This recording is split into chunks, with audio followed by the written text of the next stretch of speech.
বাত ব্যথা, প্যারালাইসিস কিংবা আর্থ্রাইটিস, আধুনিক ফিজিওথেরাপি ও পুনর্বাসন চিকিৎসায় নির্ভরযোগ্য নাম ডিপিআরসি।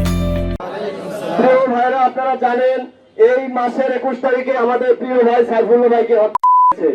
সেই প্রতিবাদ স্বরূপ বাংলাদেশে বিভিন্ন স্থান থেকে আমাদের বিক্ষোভ মিছিল হয়েছে, বিভিন্ন জায়গা থেকে আমাদের প্রতিবাদ করা হয়েছে, সাধারণ জনগণ সহ সকলেই প্রতিবাদ করেছে।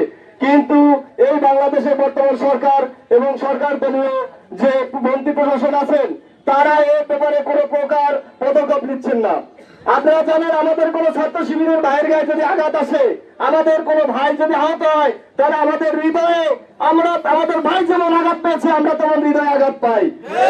যদি আমাদের ভাইদেরকে করা হয় তাহলে আমাদের মন্তরের মধ্যে আগুন জ্বলে যায়।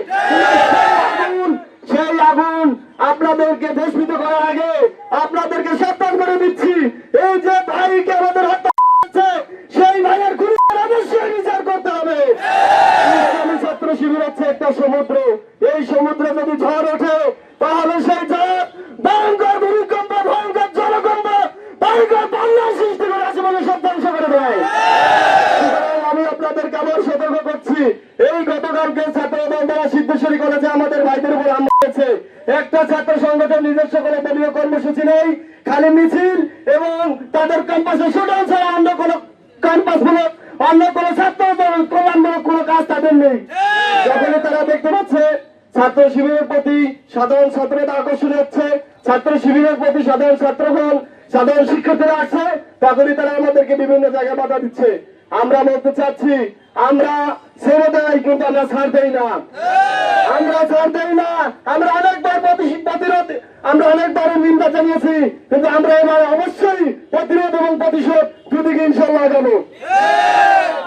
আমরা পাশাপাশি এখানে যারা উপস্থিত আছেন সকলকে ধন্যবাদ জানাচ্ছি এবং আপনাদের সর্বাবস্থায় প্রস্তুতি থাকার জন্য আহ্বান জানাচ্ছি।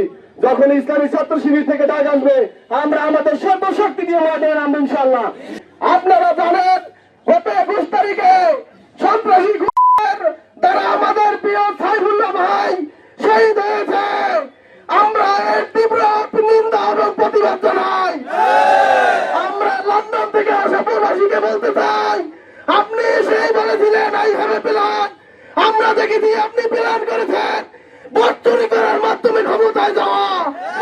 আমরা এখন দেখতে পেয়েছি আপনার এইভাবে প্ল্যান মানে হয়েছে খুন করার মধ্য দিয়ে, সন্ত্রাসী করার মধ্য দিয়ে, দখলবাজি করার মধ্য দিয়ে, আপনাদের সন্ত্রাসী বাহিনীদের মাধ্যমে আপনার ক্ষমতার মস্তককে স্থায়ী করা।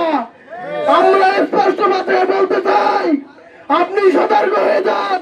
বিএনপি নামক সেই সন্ত্রাসী বাহিনী তাদের সেই ছাত্র সংগঠনকেও সেই রকমের